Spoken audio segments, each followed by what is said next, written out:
नमस्कार. माय महानगरमध्ये आपलं स्वागत आहे. आपल्यासोबत आहेत राज्याचे नवनियुक्त शिक्षण मंत्री दादाजी भुसे साहेब. दादाजी भुसे यांचं एक वैशिष्ट्य म्हणजे एका आगळ्या-वेगळ्या पद्धतीनं काम करण्याची त्यांची पद्धत. म्हणजेच राज्याचा जेव्हा शिक्षण विभागाचा जेव्हा पदभार त्यांनी स्वीकारला त्यावेळेस विविध क्षेत्रात नैपुण्य मिळवलेल्या विद्यार्थ्यांना सोबत घेऊन, म्हणजे जो शिक्षण खात्याचा जो केंद्रबिंदू आहे त्याला सोबत घेऊन त्यांनी शिक्षण खात्याचा कारभार जो आहे तो हाती घेतला आणि त्यानंतर त्यांनी राज्यभरातल्या विविध शाळांना भेटी सुरू केल्या. आपण त्यांच्याशी चर्चा करूयात. दादा, आपलं स्वागत आहे माय महानगरमध्ये. आणि आपण नुकताच शिक्षण विभागाचा कारभार जो आहे, खात्याचा कारभार हाती घेतलेला आहे. काय सांगाल, शिक्षण विभागामध्ये कशा पद्धतीनं बदल आता ह्या पुढच्या काळामध्ये आपण करणार आहात आणि कसे दिसतील? सर्वप्रथम तर मी आपलं महानगरला शुभेच्छा देतो. आपल्या सर्व प्रेक्षकांना हार्दिक शुभेच्छा देतो.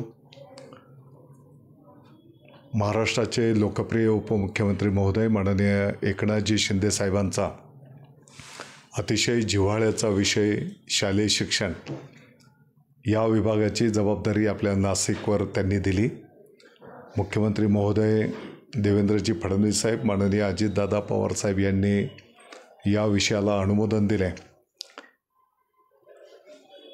मला वाटतं की येणाऱ्या काळामध्ये या विभागाच्या माध्यमातून तळागाळातल्या अतिशय गरीबातल्या गरीब कुटुंबाच्या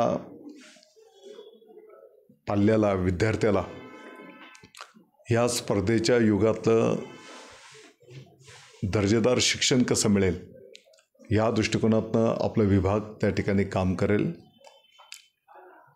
इंग्रजी माध्यम असू दे किंवा इतर माध्यमांच्या शाळांमध्ये काही पालकांच्या अशाही तक्रारी असतात की तिथे भरमसाठ फी आहे. तर याच्यावर पण शासन म्हणून एक कंट्रोल कसा होईल आणि आनंददायी गुणवत्तापूर्ण शिक्षण संपूर्ण महाराष्ट्राच्या विद्यार्थ्यांना कसं देता येईल, त्या दृष्टिकोनातनं मग लोकांना सोबत घेऊन, पालकांना सोबत घेऊन, शिक्षक बंधू भगिनी, संस्था चालक आणि अनेक शिक्षण तज्ज्ञ आहेत की ज्यांनी अनेक वर्ष या विषयाचा अभ्यास केलेला आहे. या सर्वांना एकत्रितपणे घेऊन त्यांच्या अनुभवाच्या माध्यमातून एक रोडमॅप विभाग तयार करेल आणि येणाऱ्या काळामध्ये त्याची अंमलबजावणी विभागाच्या वतीने संपन्न होईल. आपण जर बघितलं दादा की आता इंग्रजी शाळांकडे ओढा पालकांचा जो आहे तो मोठ्या प्रमाणावर वाढलेला आहे. आपणच नाशिक जिल्ह्याचे पालकमंत्री असताना मॉडेल स्कूल ही संकल्पना राबवली. तर राज्यस्तरावर अशा पद्धतीची काही संकल्पना आपण राबवणार आहात का? आणि सरकारी शाळांकडे पालकांचा ओढा जास्तीत जास्त वाढेल, पटसंख्या वाढेल, यासाठी आपले काही प्रयत्न राहणार आहेत का? निश्चितपणे आदर्श शाळा, मॉडेल स्कूल ही संकल्पना पाठीमागच्या काळामध्ये आपण संपूर्ण नाशिक जिल्ह्यात पर्टिक्युलर जिल्हा परिषदच्या शाळेमध्ये राबवण्याचा एक प्रयत्न केला होता आणि त्याला अतिशय चांगला प्रतिसाद, परिणाम पण त्या ठिकाणी दिसून आले. आपण पाहतो की अनेक आता जिल्हा परिषदच्या शाळेमध्ये इंग्रजी माध्यमातल्या यापूर्वीचं ॲडमिशन प्रवेश केलेले विद्यार्थी, त्यांचे पालक आता आपल्या शाळेंकडे प्रवेश करत आहेत. आणि म्हणून संपूर्ण राज्यव्यापी ही मोहीम आपल्याला राबवावी लागेल. आणि एक जो पालकांमध्ये पण एक विचार असतो की इंग्रजी माध्यमांमध्येच चांगलं शिक्षण मिळतं आहे, आम्ही पण काही चुकलो असेल, काही कमतरता असेल विभागाची, तर तिथे आम्ही निश्चितपणे दुरुस्ती करू. जास्तीत जास्त प्रयत्नपूर्वक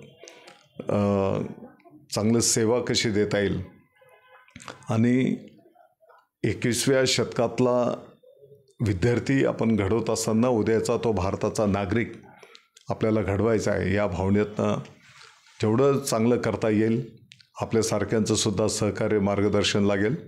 सगळ्यांचं मार्गदर्शन आम्ही घेऊ आणि विभाग पुढे काम जाईल. मराठीला अभिजात भाषेचा दर्जा मिळालेला आहे आणि दुसरीकडे CBSE, ICSE बोर्डाकडे देखील पालकांचा ओढा असतो. तर त्या दर्जाचं शिक्षण मराठी शाळांमध्ये सुद्धा मिळालं पाहिजे, यासाठी काही बदल आपण येणाऱ्या पुढच्या काळामध्ये काही करू इच्छिता का? निश्चितपणे पहिली गोष्ट तर गरजा महाराष्ट्र माझा हे आपलं राज्यगीत, आपल्या राज्याने त्या गाण्याला राज्यगीताचा दर्जा दिला आणि म्हणून प्रत्येक शाळेमध्ये हे बंधनकारक राष्ट्रगीताच्या नंतर हे गीत राज्यगीत गाणं बंधनकारक आहे. त्याची प्रभावी अंमलबजावणी सर्व माध्यमांच्या शाळेमध्ये त्या ठिकाणी केली जाईल. मराठी आपलं ही राज्यभाषा आणि आता तर अभिमानाची गोष्ट आहे की त्याला केंद्र शासनाने अभिजात भाषेचा जो दर्जा दिला आणि म्हणून आता आपली जबाबदारी पण त्या ठिकाणी वाढलेली आहे. आणि म्हणून सर्व माध्यमांच्या शाळेमध्ये मराठी विषय हा जो काही बंधनकारक आहे त्याची प्रभावी अंमलबजावणी केली जाईल. त्याच्यासोबतच इतर माध्यमांच्या शाळेंमधला जो काही कर्मचारी वर्ग आहे तर त्या कर्मचारी वर्गाला सुद्धा मराठी बंधनकारक आहे. तर त्याची पण अंमलबजावणी येणाऱ्या काळामध्ये विभागाच्या वतीने संपन्न होईल.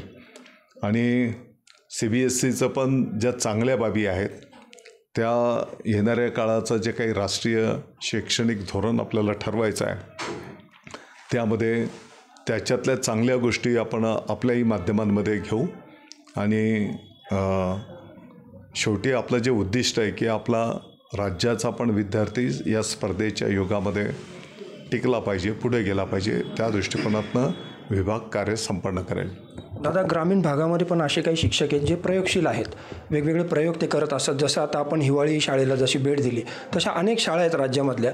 तर अशा प्रयोगशील शिक्षकांना पुढे आणण्यासाठी, म्हणजे ग्रामीण भागातल्या शिक्षकांना पुढे आणण्यासाठी आपली काही विशेष अशी काही योजना असेल का? ग्रामीण भागातले शिक्षक बंधू भगिनी असतील, शहरातले असतील की ज्यांनी अतिशय नाविन्यपूर्ण सेवा कार्य प्रतिकूल परिस्थितीमध्ये संपन्न केलेलं आहे. आणि म्हणून हे आमच्यासाठी मला वाटतं की एक आदर्श आणि दीपस्तंभ आहेत.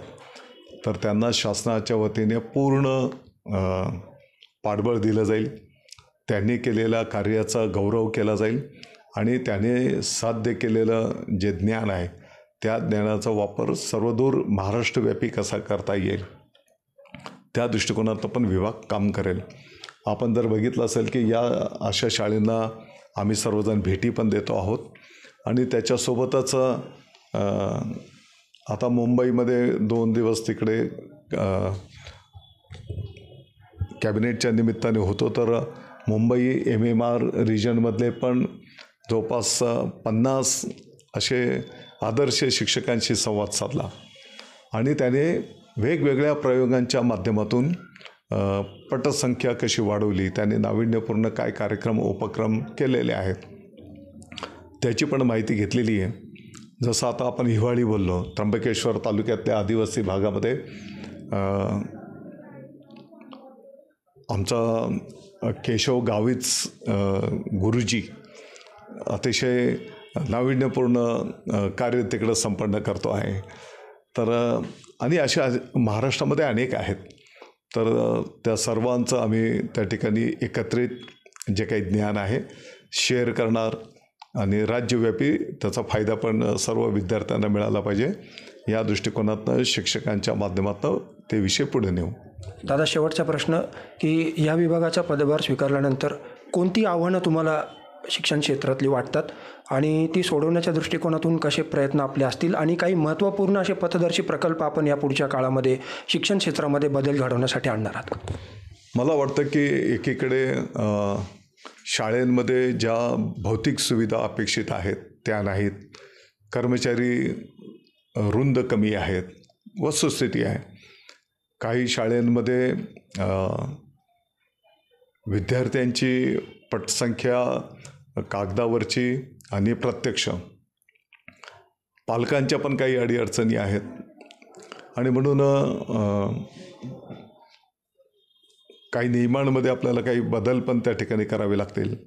आणि या सर्व गोष्टींचा सारासार विचार करून विभागाने तर आम्ही असा निर्णय केलेला आहे की छोटे विषय तर ताबडतोब मार्गी लावायचे, मोठे ज्या काही बाबी आहेत की त्याला धोरणात्मक किंवा आर्थिक बाबीशी संबंधित विषय असतील, होऊ शकते की 6 महिने वर्षभर काही गोष्टींना लागेल. परंतु ज्या ज्या गोष्टी आता शैक्षणिक च्या व्यतिरिक्त अनेक जबाबदाऱ्या कामं शिक्षकांवर पण आहेत. काही छोट्या गोष्टी आहेत की त्या ताबडतोब आपण त्यांचं ताण कमी करू शकतो. त्यांचा मूळ विषय असला पाहिजे फोकस विद्यार्थ्यांना ज्ञानदान. तर या सर्व गोष्टींवर आपल्याला मिळून काम करावं लागेल. अनेक शिक्षण तज्ज्ञ पण आहेत की ज्याने 30 ते 40 वर्ष अभ्यास केलेला आहे. काही चांगल्या पद्धती पण त्याने शोध केलेला आहे. तर या सगळ्यांना सोबत घेऊन अनेक शालेय शिक्षण समिती आहेत की त्याने पण गावाला सोबत घेऊन खूप चांगलं काम उभं केलेलं आहे. तर या सर्वांना पाठबळ द्यावं लागेल, त्यांचा गौरव पण करावा लागेल आणि एकंदरीत काय तर सर्व लोकांना सोबत घेऊन, नागरिकांना सोबत घेऊन आपल्याला पुढं जावं लागेल. त्या दृष्टिकोनातून विभाग काम करेल. तर हे होते राज्याचे शालेय शिक्षण मंत्री दादाजी भुसे, ज्यांनी सांगितलं की शिक्षण क्षेत्राचा विकास करत असताना पुढचा त्यांचा रोडमॅप कसा असेल आणि मराठी शाळांमध्ये सुद्धा CBSE ICSE प्रमाणेच शिक्षणाचा दर्जा उंचावण्यासाठी त्यांचे प्रयत्न राहणार आहेत. माय महानगरसाठी मनीष कटारिया, नाशिक.